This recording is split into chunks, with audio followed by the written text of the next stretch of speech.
A debate. Como es habitual a esta hora, vámonos a debate y le doy la bienvenida a Víctor Hugo García, maestro en gestión integral de riesgo y protección civil, y José Luis Hernández de ESA, fundador del Colegio Mexicano de Profesionales en Gestión de Riesgos y Protección Civil. Víctor Hugo, José Luis, gracias por estar con nosotros. Un gusto, buenas tardes. Alberto, buenas Víctor tardes. Hugo, fue tan fuerte ese terremoto de 1985 que a partir de ahí comenzamos a tener ya una conciencia muy profunda, muy exacerbada, muy ya calculada de poner a la sociedad civil en una cultura de prevención ante los desastres. ¿Fue a partir de ahí? Sí, sin duda fue un evento, como bien dices, fuerte, tanto porque en ese sismo, pues muchas estructuras de México pues colapsan, y además pues nos toma preparación. Si bien es cierto que ya existía el plan de N3, que ya existían planes para los de desastres, pues nos toma, vamos a llamarlo con esa expresión muy coloquial, en la materia, y pues bueno, vemos el resultado, cuántos edificios bombados, pero lo más grave es la cantidad de víctimas mortales en este. Además fueron millones de dólares que se fueron en el mismo, pues tardó muchos años en poder recuperar.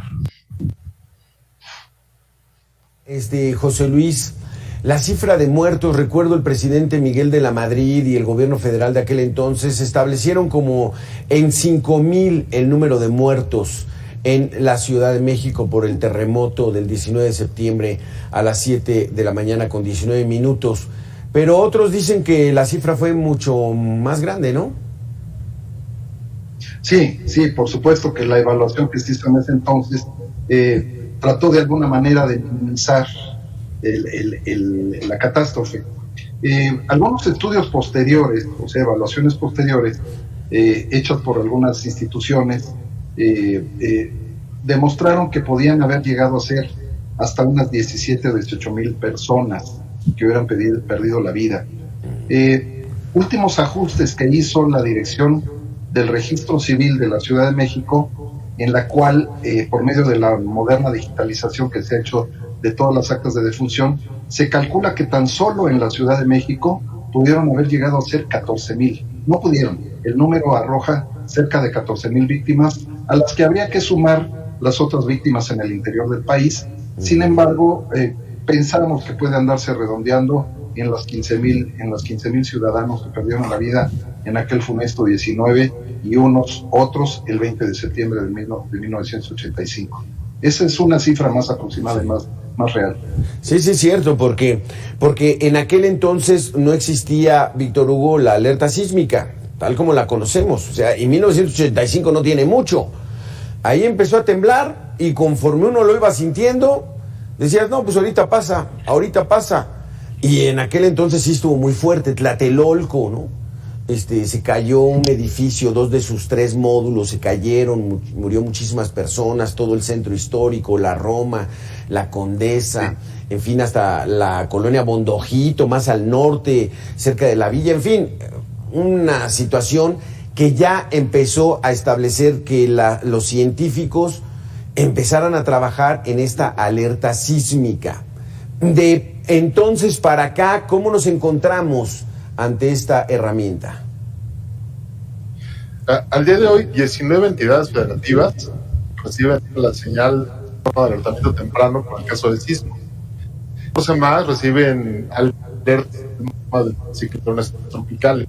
Así es que tenemos esos 2 sistemas de alertamiento que han sido. Está el otro sistema que es para el volcán Popocatépetl, que hace estuvo muy activo. Así es que en México hay un sistema de alertamiento, ¿no? Pero todavía nos falta que este sistema pueda a la social.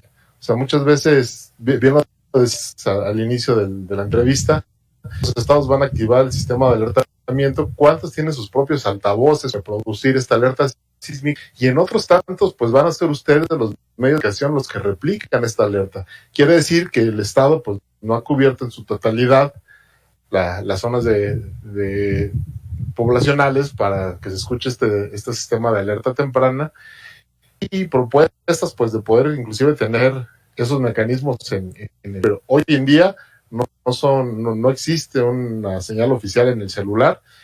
Sí, trabajando, pero pues todavía no es algo que se pueda pues palpar en los celulares, pero sí falta ahí que los sistemas de alerta temprano permeen más hacia el común de la gente. José Luis, ¿cómo es este sistema que permite ganarle unos 30, 20, hasta 40 segundos o ganarle lo que sea? Pero el chiste es saber que va a temblar y entonces actuar de inmediato. ¿Cómo consiste? Actualmente, ¿cómo está esta alerta sísmica? Sí, bueno, desde su creación el concepto data de 1989 y empezó a operar en 1991. Lo que se aprovechan son las condiciones geográficas de nuestro país, siendo que la gran mayoría de los sismos se originan en la costa del Pacífico, mayormente en las costas guerrerenses y michoacanas, aunque hay un alto porcentaje en Oaxaca y Chiapas. Se han colocado un número de sensores sísmicos, es decir, equipos que cuando se mueve el terreno, se mueven y emiten una señal. Esto mediante un proceso electrónico y un proceso de cálculo que no es sencillo, es muy complejo, se ha venido puliendo con el tiempo. Entonces, si nosotros tenemos que en Acapulco, que está aproximadamente a 300 kilómetros en línea recta de la Ciudad de México, ocurrió un temblor, pues en lo que la onda sube del subsuelo, o sea, de donde se genera la falla, a la costa y luego camina esa onda sísmica, camina hasta que llega a la Ciudad de México, hay un tiempo, porque las ondas sísmicas viajan aproximadamente a unos 6 kilómetros por segundo. Entonces, podríamos tener un promedio de unos 50 segundos.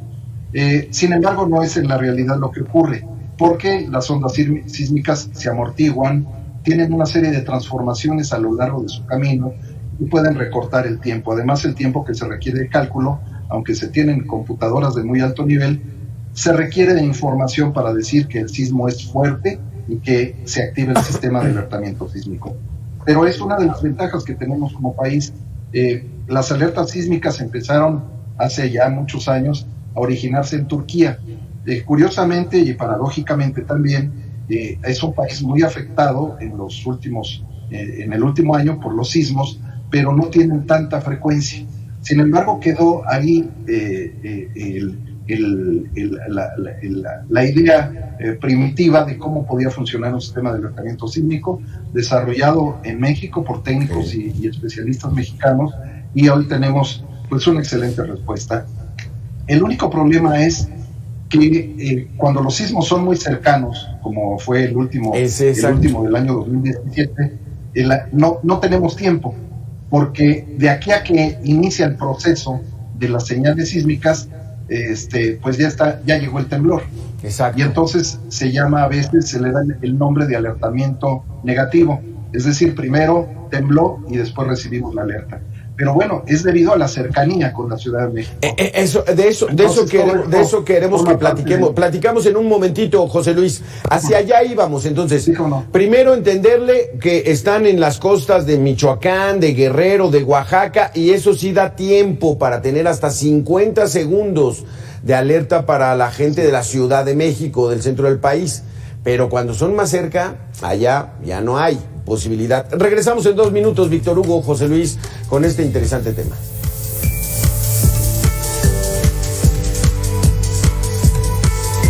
Gracias, Víctor Hugo García, gracias, José Luis Hernández, por continuar con nosotros. Entonces, ya lo adelantabas, José Luis, y le quiero preguntar a Víctor Hugo. ¿Estos sensores dónde se ubican? Y, por ejemplo, si el epicentro es en las costas de Acapulco, a la gente de Acapulco, pues bueno, ya no se le avisa, ¿no? Como ocurrió en el 2017, que el epicentro fue aquí apenas en Morelos, a unos 60 kilómetros de la Ciudad de México, y ya no dio tiempo de avisar con la alerta sísmica. Sí, como ya lo comentaba, los sensores se fueron instalando en las costas del Pacífico, principalmente en Guerrero. Si recordamos, bueno, el sismo del 19 y 20 de septiembre del 85, pues el epicentro fue en ese lugar. De ahí ha ido instalando Oaxaca, e inclusive se ha llegado a Chiapas, y prevenimos un movimiento de las placas tectónicas. Sin embargo, ya lo decían también, que el siglo XVII pues fue un movimiento muy grande en México. Cuando se activan estos sensores, cuando detectan el movimiento, el movimiento ya estaba llegando a la Ciudad de México. Entonces ya no hubo un tiempo de que esta alerta se activara y de que pudiéramos llevar protocolo como tradicionalmente se maneja, ¿no? Que se escucha el sonido, claro, y el primer nivel puede hacer una evacuación hacia la zona de menor, y los niveles superiores hacen repliegues, ¿no? En el sismo del 17 nos tomó el movimiento y cambió por la de las personas. Por ello también los simulacros nacionales han ido cambiando escenarios, es decir, pues para estar autos ante escenarios. Entonces ahí, José Luis, ahí hay una situación, otra vez Víctor Hugo lo está manejando muy bien el asunto, en el sentido de el avisa. Esto no es infalible, ¿no? O sea, finalmente se trata de ayudar a la mayor gente posible. No hay todos, porque habrá gente que esté en una altura considerable para salir a la calle, estar en un lugar seguro, pero habrá quienes no, y bueno, hay otras medidas para ellos, José Luis. Sí, acabas de tocar un punto muy importante. Al principio, cuando empezó a trabajar el sistema del alertamiento sísmico, el postulado era, vamos a tratar de salir. Incluso había hasta competencias en las escuelas, en los trabajos, a ver quién sale más rápido. Esto ha cambiado con el tiempo, puesto que han mejorado los sistemas constructivos, también se han hecho revisiones exhaustivas de muchísimos edificios. Lo propio es quedarse en el lugar. Esto significa replegarse, esa es la palabra técnica que se ha empleado y que es muy válida. Yo digo, vamos quedándonos en el lugar.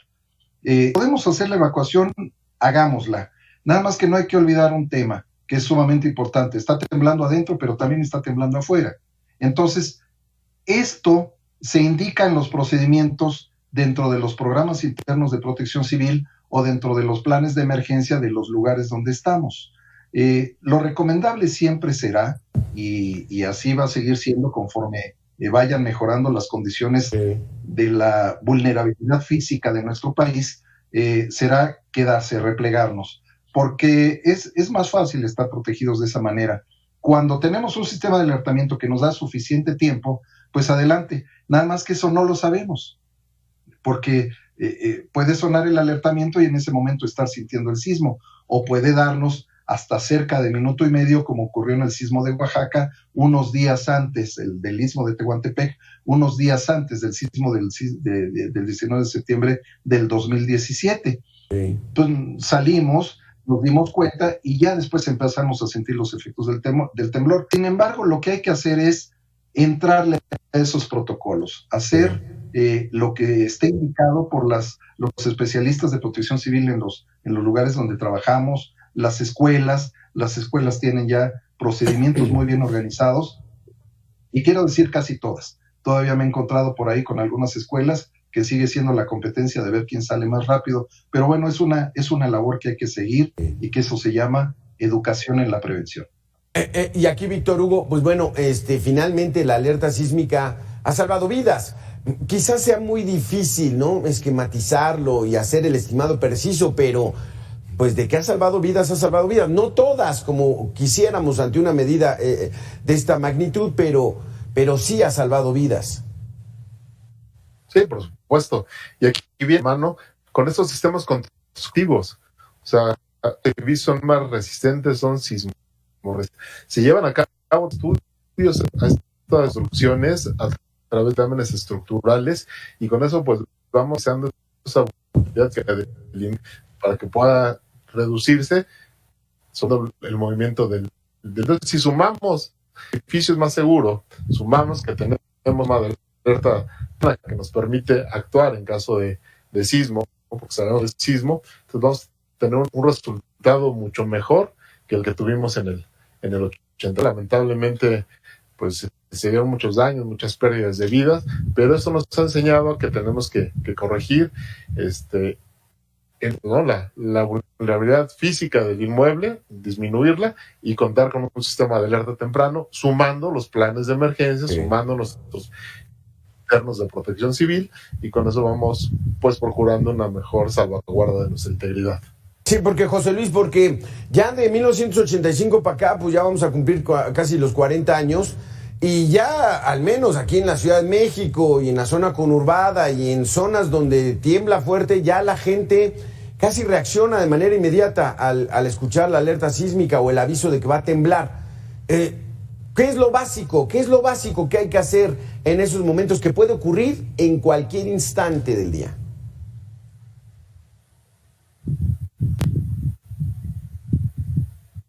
Tu micrófono, José Luis. Nos va a salir mejor. Nos va a salir mejor la representación si nosotros hacemos muchos simulacros.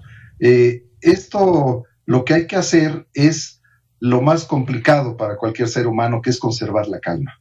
Eso es lo más difícil. Yo debo decir que tengo más de 4 décadas de actividad profesional, soy sismólogo de carrera y todavía me siguen asustando los sismos. Es natural, es una reacción humana. Entonces, es conservar la calma, eso es lo primero.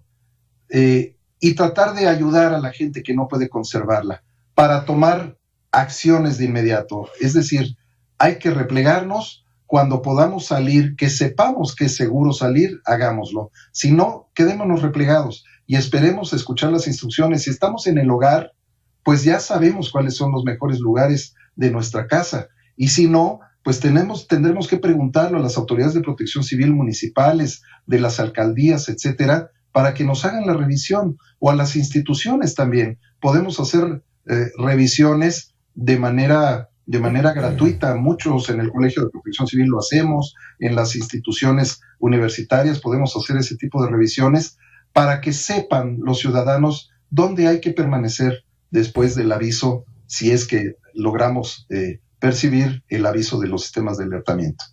Exactamente. Pues bueno, está muy interesante porque mañana vamos a hacer un mega simulacro y como dices, José Luis, mientras más practiquemos, mientras más lo entrenemos, mejor lo vamos a ejecutar al momento que llegue, que esperemos que ya tarde porque han estado estos 19 de septiembre muy movidos. Víctor Hugo, José Luis, regresamos en 2 minutos. Vamos a hacer una pequeña pausa.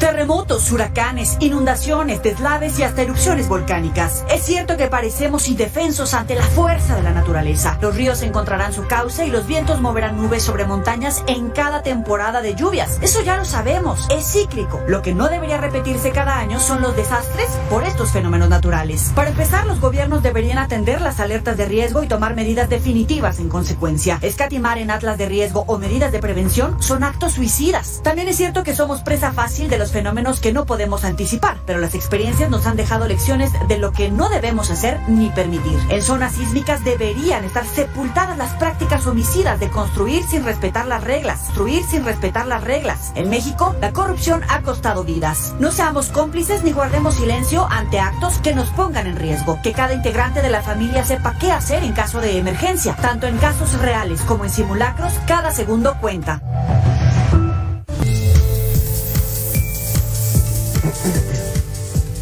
Gracias, José Luis. Bueno, ¿qué hacer? Viene el 19 de septiembre, hay que decirle a la gente que no es forzosamente que va a temblar el 19 de septiembre, como fue en el 85, como fue en 2017. Los temblores ocurran en cualquier momento. En estos 30 o 40 años, digamos que se han inclinado en septiembre y en agosto, ¿no? Pero ha habido años en los que ha temblado más en enero, luego en febrero. ¿Qué podemos esperar de mañana de este mega simulacro, José Luis? Bueno, mañana vamos a tener un mega simulacro a las 11 de la mañana. Lo que yo no puedo garantizar, y creo que nadie en este planeta, es que tiemble o no tiemble. Nuestro planeta es un planeta vivo. Los continentes se están moviendo. La Tierra tiene sus propias mareas terrestres. Entonces, esto provoca que esté temblando en cualquier parte del mundo todos los días del año. como igual nos puede tocar a nosotros, puede temblar en Indonesia, puede temblar incluso en la propia Europa, en los sitios donde haya menos temblores, o incluso puede haber hasta sismos, pequeños sismos locales en la Ciudad de México, pero eso es la cotidianeidad de nuestro planeta Tierra. Entonces no hay que pensar que en un momento dado, si nosotros nos concentramos en que va a temblar y hacemos caso de nuestra magia cerebral, podemos ocasionar un sismo. Eso no existe. Ha habido quienes lo difunden, ha habido, por ahí veo muchos personajes en las redes sociales que son verdaderos estafadores, verdaderos charlatanes, y que se basan mucho en ciertas ideas de carácter esotérico para, según ellos, predecir.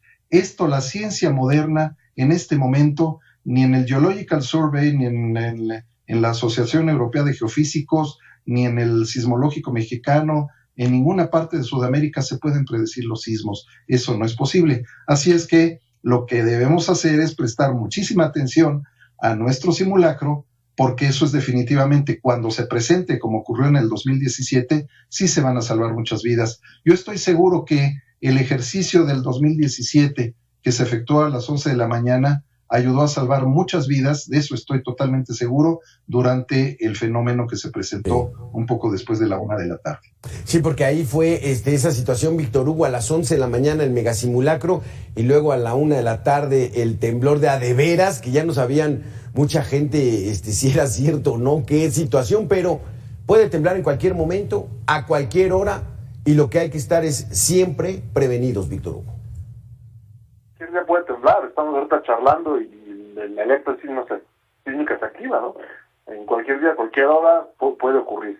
Y en 2018 efectivamente viene el sismo real un par de horas después, pero aquí lo que debemos de hacer es revisar nuestros planes de emergencia, nuestro plan familiar, porque se hace mucho énfasis de llevar a cabo el simulacro en las escuelas, en las oficinas, en edificios públicos, en centros comerciales, pero debemos hacerlo también en casa. El plan familiar es muy importante, y si los miembros de la familia no están en algún centro de concentración masiva, bueno, pues también en casa es válido hacer estos simulacros, y no solo válido, es necesario para medir cómo estamos en nuestra respuesta. Y en estos simulacros debemos de considerar a los adultos mayores, debemos de considerar a los niños, si tenemos personas enfermas o con alguna discapacidad en la familia también, y por supuesto a nuestras mascotas. Todos debemos de participar en los simulacros. Creo que lo más grave de un simulacro, ya sea un macrosimulacro como el de mañana o simulacros más pequeños, es simular el simulacro. El decir que estamos haciendo una acción y únicamente pues tomarlo a la ligera y no darle la importancia que debe tener un ejercicio de esta magnitud. Sobre todo lo que decías, José Luis, es mantener la calma. Es muy difícil, o sea, ¿a quién no? Como dices tú, que tienes experiencia, que te dedicas a eso, pues te dan miedo los temblores, los sismos, pues ¿a quién no? Pero entonces es acostumbrarnos a tener esa tranquilidad lo más que se pueda para tomar las mejores decisiones cuando se requiera, ¿no? Nosotros cruzamos la calle muchas veces, muchos miles de veces durante muchos años, y siempre volteamos para un lado y para el otro, la mayoría de las veces. Entonces es exactamente lo mismo, aprender a vivir con nuestro riesgo. En la Ciudad de México y en muchas entidades del país, como son Jalisco, Colima, Michoacán, Guerrero, Oaxaca, Puebla, estamos acostumbrados a los sismos. Entonces tenemos que aprender a convivir con ellos, definitivamente. Así es que bueno, esto es lo más común de nuestra vida. Conservemos la calma, que seguramente todo saldrá bien si ensayamos constantemente lo que tenemos que hacer. Aquí el asunto es, cuando no se puede bajar de un edificio que es demasiado alto, es replegarse. ¿Qué significa esto, Víctor Hugo? Bueno, hacer un repliegue es buscar, antes, desde que llegamos al edificio, debemos de identificar las zonas de menor riesgo. Estas están señaladas con un letrerito en color verde, fondo verde, la imagen en color blanco, y es como una cajita. Esas son las zonas de menor riesgo. Debemos identificarlas para que al momento de que se dé el sismo, pues nos caminemos hacia esa zona y permanecer en esa zona de menor riesgo. Es lo que debemos de hacer en un repliegue. Quien identifique estas zonas, pues ya vio que la parte estructural va a permitir que estemos ahí de manera segura, Ya revisaron que no se encuentren objetos que puedan caer como estantes, lámparas, cuadros, etcétera, etcétera. Entonces es la zona de menor riesgo en la que podemos estar en lo que pasa el sismo. Ya posteriormente nos van a invitar a salir, a hacer un procedimiento ya de evacuación para que las brigadas regresen y revisen que el inmueble está seguro y continuar con nuestras actividades cotidianas. Por el contrario, si el inmueble sufrió un daño, pues bueno, ya no se permite el regreso de las personas y ya seguirá otro tipo de recomendación. Claro. Sí, por ejemplo, en 2017 ocurrió algo que no habíamos visto, José Luis, ocurrió el temblor a la 1 de la tarde y 50 minutos después se vino abajo un edificio. Entonces, hay que tener la mayor de las precauciones para evitar que estas cosas ocurran hasta que no se garantice que un inmueble puede aguantar, pues regresar por nuestras cosas, y si no, pues mejor ahí dejarlas. No, yo tampoco, José Luis. ¿Ahí me escuchas, José Luis? No, no me escucha Víctor Hugo. Entonces este asunto...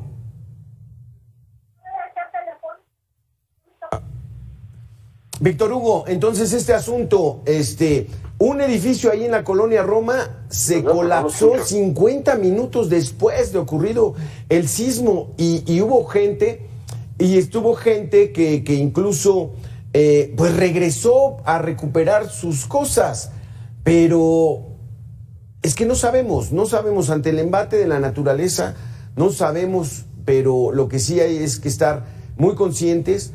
Por ejemplo, en todos los trabajos se tiene muy identificado cuáles son las zonas de menor riesgo. ¿Que hay riesgo? Claro que sí, pero hay zonas con menor riesgo en las escuelas, en los lugares a los que vamos, los centros comerciales, los cines, las plazas. Entonces, Víctor Hugo, hay que estar siempre alerta porque...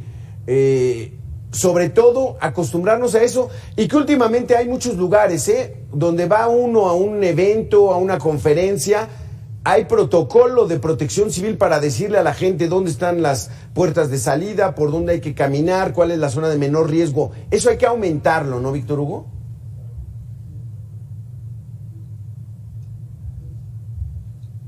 No escuchamos.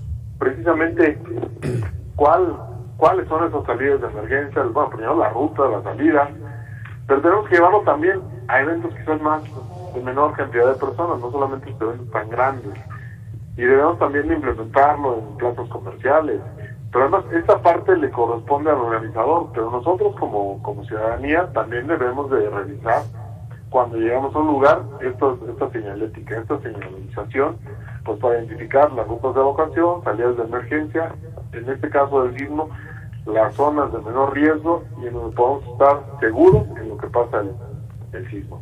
Es parte de esta cultura que se debe tener de revisar los lugares, ¿no? Y para riesgo de incendio, bueno, pues también de dónde están los extintores, los hidrantes, etcétera, etcétera. Porque, José Luis, aquí no es estar viviendo todo el tiempo con temor, ¿no?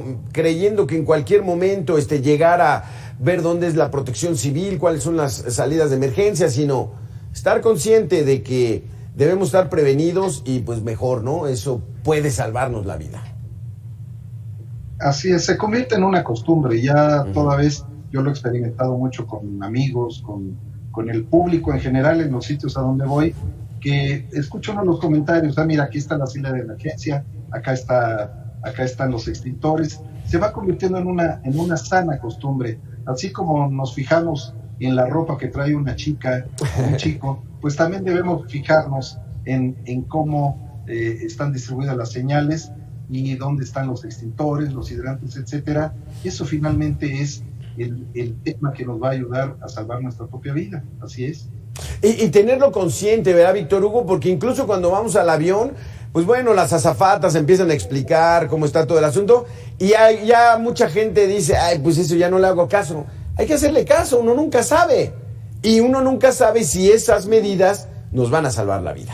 Así que Víctor Hugo García, José Luis Hernández, pues mañana un mega simulacro, que la gente participe muy consciente de que todo esto es necesario porque nunca sabemos cuándo va a temblar y de qué magnitud. Gracias a los dos por haber estado con nosotros aquí en Mega Noticias. Nosotros vamos a hacer una pequeña pausa de 2 minutos y regresamos. Gracias. Claro.